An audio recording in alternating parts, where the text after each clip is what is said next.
Hi, welcome to Prajagalam. నేను మీ దండుపాటి కోటేశ్వరాన్ని. తాతలు సంపాదించిన ఆస్తులతో పాటు మనం సంపాదించుకున్న ఆస్తులు కోట్ల విలువైన ఆస్తులు సంపాదించిన తరతరాలు తిన్నా తరగకపోయినా అంత సంపాదిస్తారు. కానీ ఇంకా ఏదో కావాలి, ఇంకా అందరిది మాకే కావాలి.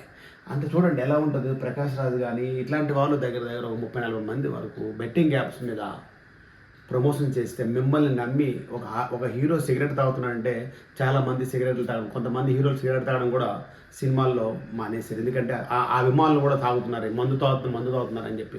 అలాంటి అంటే సినిమాను చూసి చాలామంది ఆటోమేటిక్గా వాళ్ళతో మార్పులు వస్తాయి. ఎందుకంటే చిన్నప్పటి నుండి మేము కూడా రౌడీ అల్లుడు రిలీజ్ అయినప్పుడు రౌడీ అల్లుడు అని చెప్పి ఇక్కడ కాకి ప్యాంట్ కుట్టించుకొని సినిమాకి వెళ్ళి ఒకే రోజు మూడు షోలు చూసేవాళ్ళం మేము.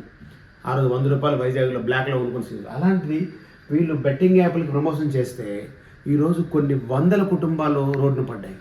నాకు తెలిసి ఒక 10 కుటుంబాల వరకు మేము సెటిల్మెంట్లు చేసినాం. ఎందుకంటే ఒక్కొక్కరికి 80 లక్షలు 70 లక్షలు అప్పులు చేశారు. మరి వాళ్ళు అప్పులు ఇచ్చిన కూడా ఏది చూస్తే అది ఇచ్చేస్తారో తెలియదు, కానీ వాళ్ళ ఇంటి మీదకి వచ్చి పడతారు. చాలామంది సూసైడ్ చేసుకుంటారు. ఇప్పటికైనా మీరు సంపాదించిన ఆస్తుల్లోన కనీసం ఒక 10% కొన్ని బయట ఇస్తున్నారంటే ఏదో తూతు మంత్రంగా చేసి, ఇంకా ఈ బెట్టింగ్ యాప్లు ఏమిస్తారు, ఎంత ఇస్తారు మీకు అర్థం కావట్లేదు. ఒకసారి ఆలోచించండి. మీ వల్ల అంటే మిమ్మల్ని చూసి ఇన్స్పైర్ అయ్యే ఎవరైతే ఉన్నారో వాళ్ళందరూ కూడా ఈరోజు రోడ్డున పడే పరిస్థితి ఉంది. ఎందుకంటే మిమ్మల్ని అభిమానిస్తారు, ఆరాధిస్తారు వాళ్ళందరూ. ఒకసారి సోషల్ మీడియాలో స్టార్ అయినా సరే, లేకుంటే ఆర్టిస్ట్ అయినా, హీరో అయినా, విలన్ అయినా, ఎవరైనా సరే వీళ్ళు చెప్పారంటే ఏదో ఉంటుంది. ఇందాక ఒక న్యూస్ చూశాను. 80 లక్షల రూపాయలు అప్పు చేసినాను. మన దాచేపల్లి సెక్రటరీ 15 లక్షల రూపాయలు తీసుకువెళ్ళిపోయాడు పెన్షన్ డబ్బు లాస్ట్ మంత్.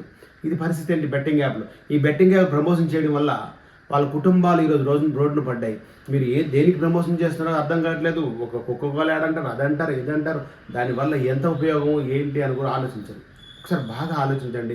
మిమ్మల్ని 300 రూపాయలు, 400 రూపాయలు, 1000 రూపాయలు పెట్టి సినిమాకి వస్తున్నారంటే మిమ్మల్ని ఆరాధిస్తూ, అభిమానిస్తూ ఫస్ట్ రోజే ఆ రోజు జరిగిన సంధ్యా థియేటర్లో ఘటనలో కూడా చూసుకునే సరే ఆ అభిమానంతో వచ్చారు.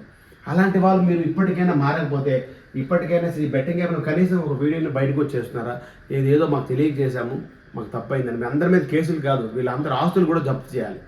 అప్పుడు కానీ ఈ బెట్టింగ్ యాప్ల మీద ఒక పూర్తి నిర్దిష్టత వచ్చి ఒక పులి స్టాప్ పడదు. లేకపోతే మాత్రం చాలామంది ఇంకా అభాగ్యులు, కొన్ని లక్షల మంది, వేల మంది ఈరోజు నిరాశ, అంటే వాళ్ళు ఉపాధి కోల్పోయి రోడ్లు పడి అప్పులయ్యి చాలామంది ఆత్మహత్య ప్రయత్నాలు చేసుకున్నారు, ఆత్మహత్యలు చేసుకున్నారు కూడా.